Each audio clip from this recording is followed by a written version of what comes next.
caríssimos. Nesse momento vamos trazer um pouco acerca do quarto capítulo do primeiro livro, Fenomenologia e Psicologia, as Teorias e Práticas de Pesquisa. O quarto capítulo, ele foi originado a partir de uma dissertação de mestrado, como os anteriores, e que resultou em um trabalho bem interessante. O título dele é Redescobrindo o Viver: Adolescentes e a Experiência do Diagnóstico de HIV/AIDS.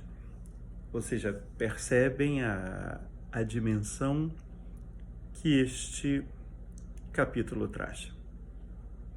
São 6 adolescentes de 12 a 18 anos, sendo que apenas 2 foram transmissão horizontal, ou seja, foi através da relação sexual propriamente dita. Os outros 4 foram transmissão vertical. Lembram-se que no vídeo anterior eu falei inclusive sobre a questão da transmissão vertical. A adolescência por si mesma já é caracterizada por uma série de autoembates, de uma dificuldade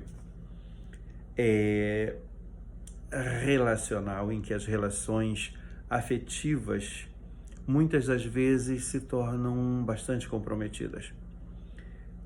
Ser adolescente nos dias de hoje é não mais apenas estar se importando em estar bonitinho para esse, para aquele ou para aquele outro, em ser o dono da verdade. Eu creio que nós precisamos parar com algumas concepções equivocadas. Hoje, esses jovens, eles têm acesso à informação de uma forma inimaginável. Então,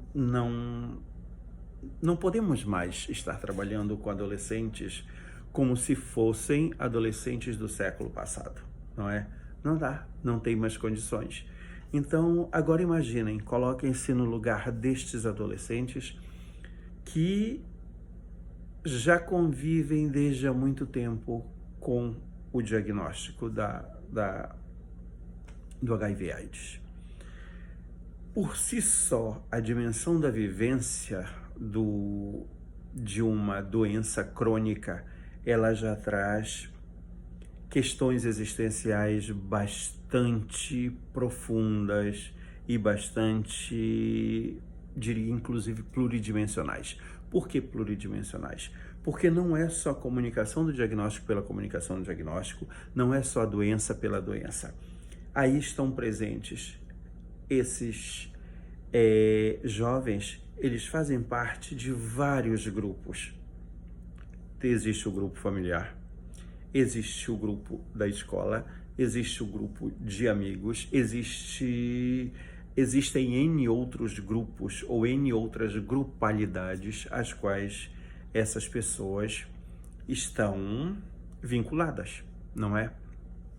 Então, vocês já imaginaram o que é receber alguém chegar para você 10, 11, 12, 13, 14 anos falando que vocês têm uma doença crônica, que você é portador de uma doença cujo estigma é a morte, onde o preconceito e a discriminação se fazem muito presentes na vida das pessoas que são comunicadas com uma doença com essa caracterização. Ser adolescentes você estar mergulhado num mundo de possibilidades de crescimento, de desenvolvimento, de possibilidades de ir mais além, de sonhos a serem realizados, de conquistas a serem realizadas. Contudo, vem uma comunicação com dessa natureza e impacta. E não só impacta, acaba muitas das vezes, se nós da psicologia, se nós da área da saúde não estivermos muito atentos ao que vamos falar, a forma como vamos intervir, nós podemos, inclusive, ser capazes de auxiliar numa quebra existencial bastante onerosa. Sim, onerosa, porque muitos deles, gente, eles não conseguem conviver. Se o adulto já não consegue conviver de uma forma legal com uma comunicação dessa natureza, imagine um adolescente. Imagine esse adolescente que tem os seus sonhos de alguma forma na cabecinha deles ceifados, cortados, extirpados. E eles adentram por aquilo que o Heidegger coloca, a impessoalidade. Eles não informam o que têm.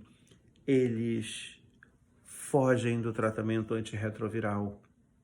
Eles não gostam de ir na instituição que acompanha, porque em nome não sei do que, se essas pessoas acabam sendo identificadas mesmo quando elas, ou o sistema, através da Política Nacional de Humanização,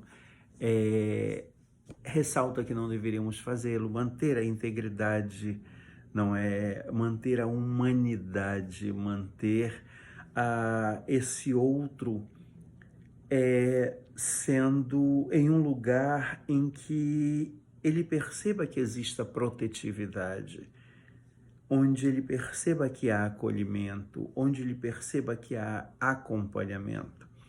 Então, a vida dessas pessoas passa por um verdadeiro vendaval, por uma tempestade. As emoções são desencontradas, as certezas que eles têm são tão aferradas a eles próprios, não é? Que eles não conseguem se desvencilhar da possibilidade do não ser mais daqui a algum tempo. O que isso significa? Mais uma vez, o estigma da morte. Mais uma vez, a questão da finitude do humano. Mais uma vez, os afetos desencontrados. De que afetos desencontrados você fala, Everton? Do medo, da insegurança, dos temores, mas também das certezas de que vai conseguir. Aquele outro que tem a certeza que ele não precisa estar ali sendo acompanhado, porque ele sabe o que ele pode fazer, o que ele deve fazer. Só que existem, muitas das vezes, intercorrências com as quais eles não conseguem lidar. E uma dessas intercorrências, gente, é ver o seu companheiro vir a óbito, é ver tanta gente vir a óbito em decorrência da não adesão ao tratamento. Então, imaginem vocês a cabeça desses jovens, a quem foi dito em determinado momento, você tem a vida pela frente, não é? Mas que, infelizmente, diante de uma situação como essa, de uma doença crônica tão castradora, tão solapante do existir humano, traz para esses jovens. O capítulo ficou bem interessante e quem puder, leia e me dê o feedback depois. Vale a pena, eu creio que vale a pena para nós que fazemos psicologia, inclusive para os leigos que não fazem psicologia ou para pessoas de outras áreas. É interessante redimensionar a tua, a nossa concepção acerca do que é estar cuidando, do que é cuidar desse outro, principalmente cuidar de um adolescente com o diagnóstico de HIV. Ok?